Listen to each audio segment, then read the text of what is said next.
Graças a Deus, por nosso Senhor Jesus Cristo, que nos dá da sua graça, do seu infinito amor, que nos dá da sua presença.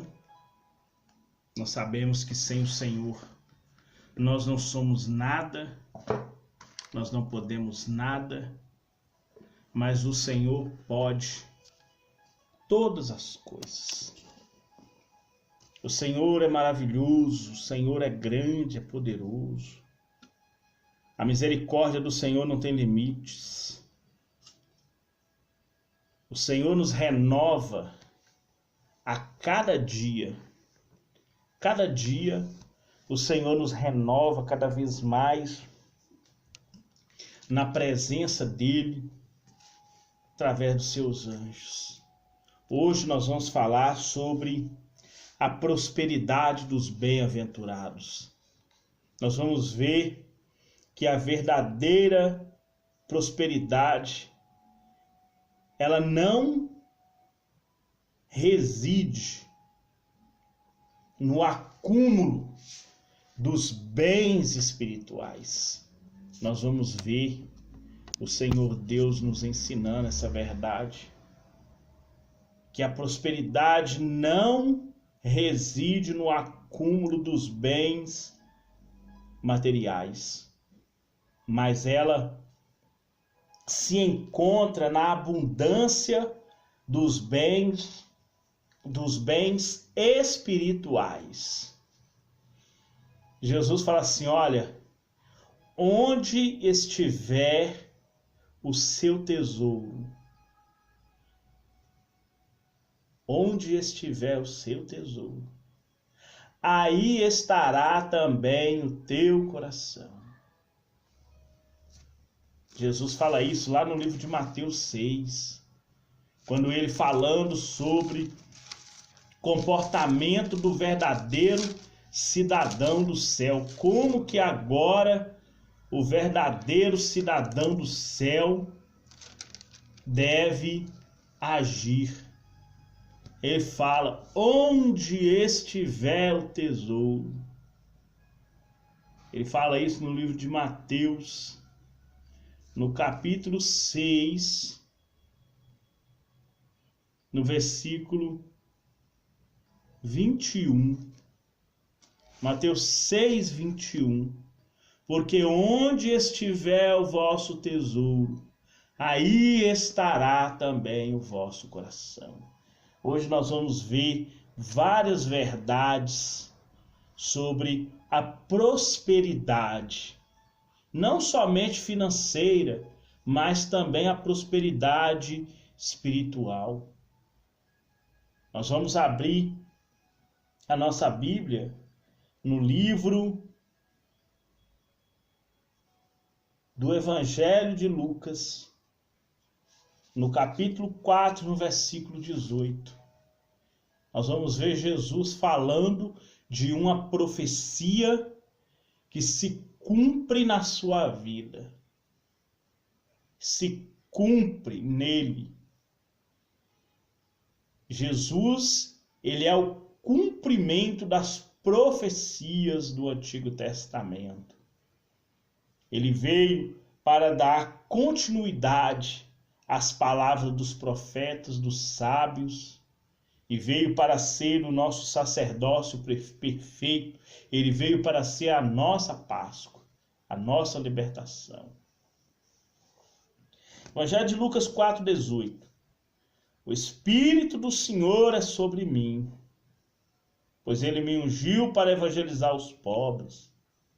Enviou-me a curar os quebrantados de coração, e também para anunciar o ano que o Senhor irá salvar o seu povo. Ao interpretar as promessas de Deus, nós temos que ter em mente o que outras passagens sobre o mesmo assunto revelam. As Escrituras, elas interpretam ela mesma. O que você lê no livro de Gênesis, você vai ler em Apocalipse, você vai ler em Mateus, você vai ler em Ezequiel, você vai ler em Isaías, porque a palavra de Deus, ela tem todas as suas explicações. Então, nós queremos interpretar a palavra de Deus acerca de uma promessa, nós temos que levá-lo à luz de várias outras promessas baseadas no mesmo assunto.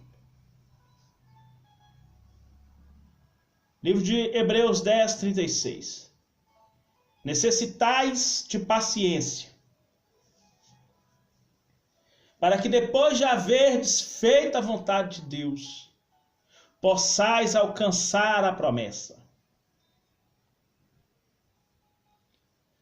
Fazer a vontade de Deus alcança a promessa. Explicado no Deuteronômio 28. Se atentamente me ouvires e tiveres o cuidado de guardar todos os meus mandamentos, todas as bênçãos, todas estas, especificando que as bênçãos são, comer, beber e vestir. Jesus falou, busque em primeiro lugar o reino de Deus. E todas estas, comer, beber e vestir, de pronome demonstrativo, estas bênçãos virão sobre ti e te alcançarão. A verdadeira prosperidade do Filho de Deus, ela consiste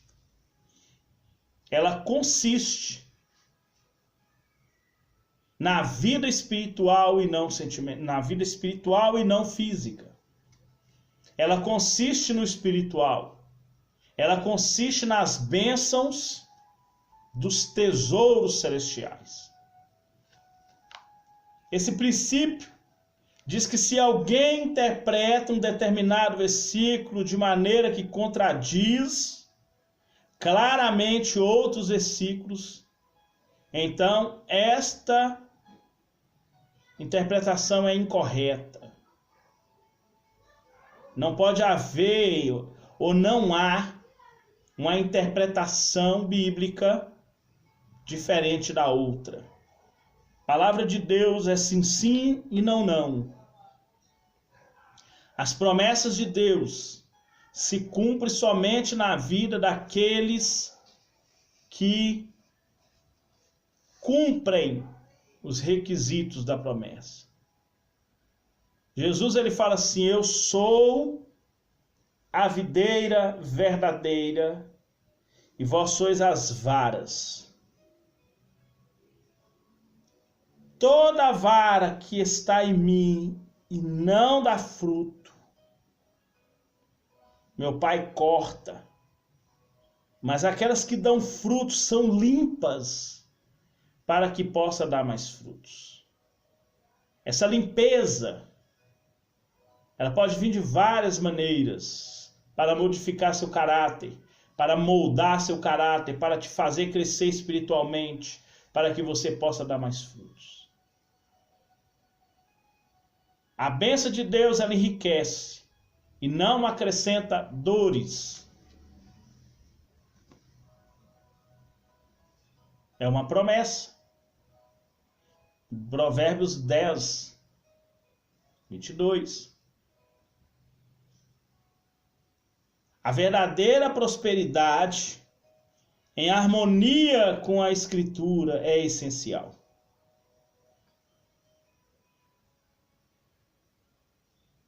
Por exemplo, livro de Marcos, 11, 23 e 24. Jesus fala sobre a fé que remove montanhas. E ele fala, aquele que disser, ergue-te, lança no mar, e não duvidar, mas crê que fará aquilo que diz, tudo o que disser lhe será feito. É desnecessário isso. Sai monte daqui e vai para o mar. Mas Jesus usa uma linguagem do exagero para mostrar para você que não existe nenhuma situação que se você orar, ela vai continuar. seja de doença, seja na área sentimental, financeiro, saúde, na área espiritual. Se você orar com fé e não duvidar, essa fé vai remover essa montanha espiritual.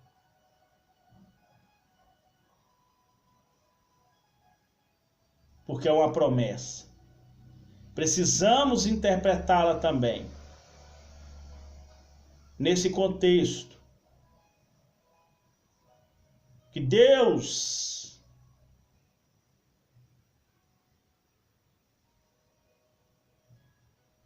Ele responde, digamos assim, todas as nossas orações. Por isso nós falamos prosperidade dos bem-aventurados.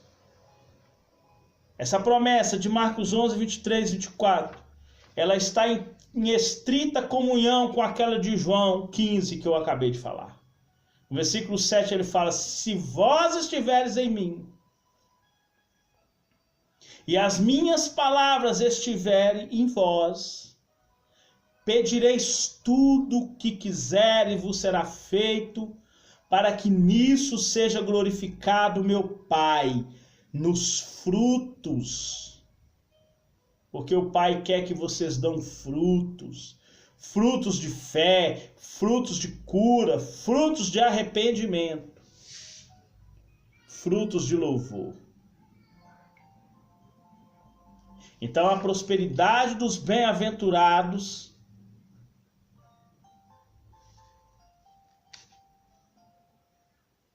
ela consiste na paz e na comunhão, conforme o apóstolo Paulo diz em 1 Coríntios 1:9, da comunhão com Deus, da paz com Deus.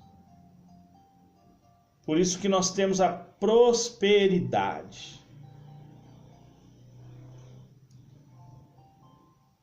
Quando Jesus estava ali, no Sermão da Montanha,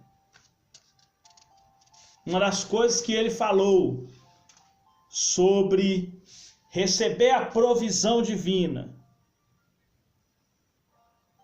é dizer que bem-aventurados eram os pobres de espírito, porque o reino dos céus era dele. O que está em estrita comunhão com aquilo que almeja o salmista, quando escreve no Salmo 42, dizendo que como a serva, como o corvo, o cervo, como a corça, anseia por água. Eu, como pobre de espírito, a minha alma anseia por Deus, pelo Deus vivo. Isso é uma prosperidade espiritual que poucas pessoas alcançam. A comunhão íntima com Deus. A comunhão íntima com o Espírito Santo. Essa comunhão com o Espírito Santo, de nós o desejarmos da mesma maneira que o cervo deseja a água. A água, ela é essencial para a vida. Sem a água, a pessoa morre de desidratação com 3 ou 4 dias. Jesus fala que aquele que crê nele, como dizem as Escrituras, do seu interior vai jorrar o ventre, vai jorrar a fonte da água para a vida eterna. Isso só vai acontecer naqueles que são pobres de espírito, na vida daqueles que, como servo, desejam a água. Por isso que Jesus, no livro de João 7, versículo 35, ele fala versículo 31, ele fala: aquele que crê em mim, como dizem as Escrituras. Essa água é o seu tesouro. Essa comunhão é o seu tesouro.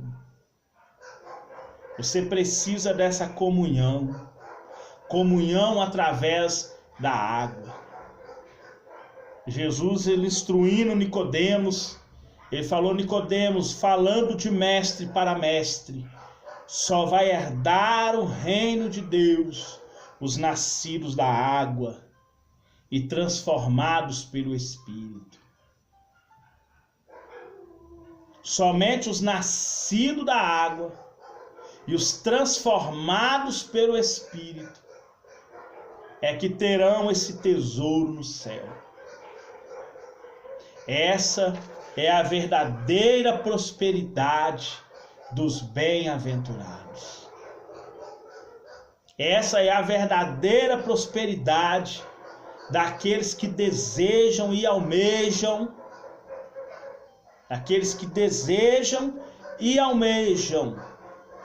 uma comunhão íntima com o nosso Deus.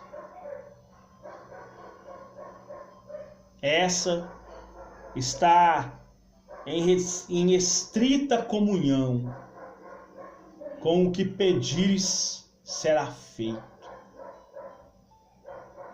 Com o que pedires em oração será feito. E que Deus possa abençoar a sua vida poderosamente, em nome de Jesus Cristo. Meu querido Deus e Pai amado, soberano Deus, eu oro, meu Pai, em prol dessa pessoa, no nome de Jesus. No nome do Teu Filho amado Jesus Cristo, nós apresentamos essa pessoa nas Tuas mãos. Que o Senhor venha, meu Pai, com as Tuas mãos, derramar, ó Pai, do Teu Espírito Santo, da Tua graça, do Teu amor e da Tua paz. Nós pedimos ao Senhor isso, Pai. Venha visitar cada um, tocar na vida espiritual, sentimental, financeiro e na saúde. E que o Senhor possa abençoá-los no santo nome de Jesus Cristo. Amém? E graças a Deus. Que Deus abençoe sua vida poderosamente no nome de Jesus. Fiquem com Deus. E Deus abençoe vocês.